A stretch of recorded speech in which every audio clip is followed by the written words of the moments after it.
नमस्कार मित्रों, आपके अपने YouTube चैनल में आपका स्वागत है। अभिवादन। अक्सर हम देखते हैं, खासकर दिवाली जैसे त्योहारों पर या किसी बड़ी पूजा में, कि देवी लक्ष्मी, देवी सरस्वती और भगवान गणेश की पूजा एक साथ होती है।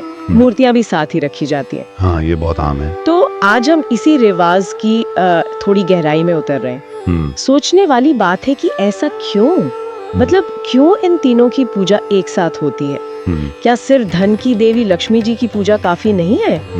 हमारे पास जो जानकारी है, जो स्रोत है, वो इसी संयुक्त पूजन के पीछे का जो आध्यात्मिक और कह सकते हैं व्यावहारिक तर्क है, उसे समझाते हैं। चलिए इसी पर बात करते हैं। ये सवाल बहुत अच्छा है और सच पूछे तो ये सिर्फ एक धार्मिक रीति नहीं है, ये जीवन को संतुलित तरीके से जीने का एक दर्शन है, एक फिलॉसफी है। अच्छा, शुरुआत करते हैं देवी लक्ष्मी से।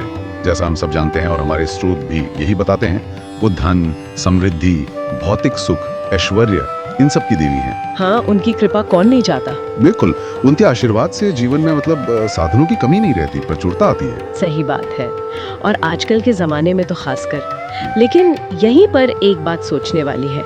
मान लीजिए किसी के पास बहुत धन आ गया, बेशुमार दौलत, पर अगर उसे संभालने की, सही जगह लगाने की वो समझ ही ना हो, तब क्या? बिल्कुल सही पॉइंट उठाया आपने। और देखिए, स्रोत भी इसी तरफ इशारा करते हैं। अगर विवेक ना हो, बुद्धि ना हो, तो वही धन क्या बन जाता है? मुसीबत बन सकता है, अहंकार आ सकता है। हाँ, अहंकार, विनाश, गलत रास्ते, कुछ भी हो सकता है। यहीं पर महत्व आता है देवी सरस्वती का। वो विद्या की देवी हैं, ज्ञान की देवी हैं। ज्ञान मतलब सिर्फ किताबी ज्ञान? नहीं, सिर्फ किताबी ज्ञान नहीं, बल्कि विवेक, बुद्धि, कला, संगीत, सही और गलत में फर्क करने की क्षमता, सही निर्णय लेने की ताकत, ये सब सरस्वती जी की कृपा से मिलता है। अच्छा, तो उनका आशीर्वाद हमें ये सिखाता है कि जो धन मिला है, जो समृद्धि मिली है, उसका सही इस्तेमाल कैसे करें, उसे अच्छे कामों में कैसे लगाएं, है ना?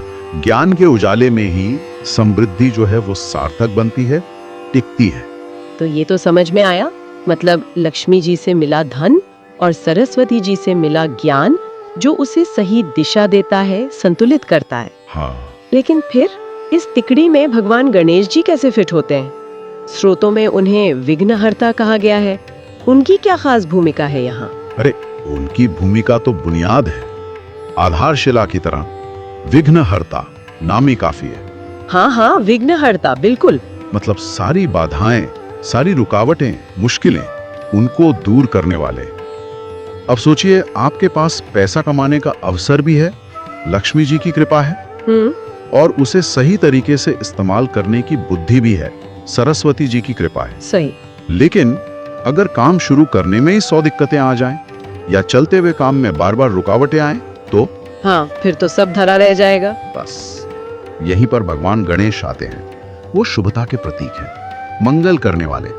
हमारे स्रोत यही बताते हैं कि इसीलिए कोई भी नया काम हो, शुभ काम हो, हाँ, सबसे पहले गणेश जी की पूजा होती है। बिल्कुल, ताकि वो काम बिना किसी बाधा के, बिना किसी विघ्न के पूरा हो, सफल हो।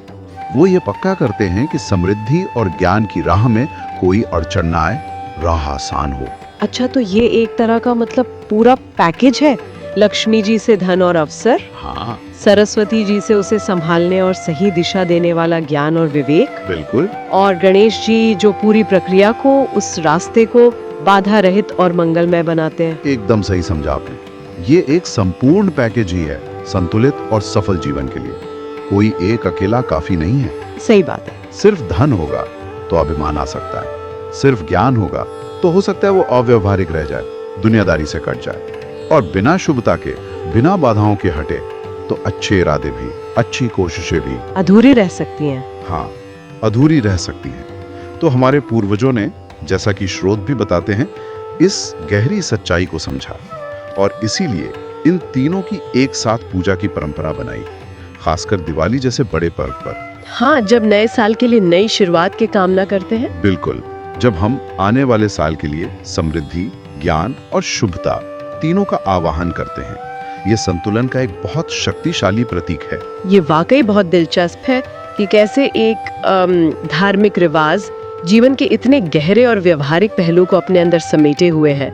ये सिर्फ मूर्तियों की पूजा नहीं है। नहीं, बिल्कुल नहीं। ये एक तरह का रिमाइंडर है, एक याद दिलाने वाली बात है कि असल में संपन्नता होती क्या है। हाँ, ये हमें याद दिलाता है कि संपन्नता का मतलब सिर्फ बैंक में कितना पैसा है वो नहीं है, बल्कि वो प्रगति है जो ज्ञान के साथ हो और जिसमें बाधाएं ना हो। ये एक समग्र, एक होलिस्टिक अप्रोच है जिसे हम अपनी जिंदगी के हर पहलू में देख सकते हैं। तो आज के इस चर्चा से ये बात तो साफ है कि लक्ष्मी, गणेश और सरस्वती का साथ पूजन ये महज एक परंपरा नहीं है। ये जीवन में संतुलन, विवेक और बिना बाधा की सफलता के महत्व का प्रतीक है। सही कहा। और ये हमें सोचने पे भी मजबूर करता है कि क्या हम अपनी जिंदगी में इन तीनों चीजों के बीच, मतलब भौतिक समृद्धि, ज्ञान और बाधाओं पर जीत, इनके बीच एक संतुलन बनाने की कोशिश कर रहे हैं। शायद असल संपन्नता की चाबी यही हो। इस पर विचार करना चाहिए। तो यह कहानी आपको कैसी लगी हमें कमेंट सेक्शन में जरूर बताना, और अच्छी लगी हो तो इस चैनल को सब्सक्राइब जरूर कर लेना।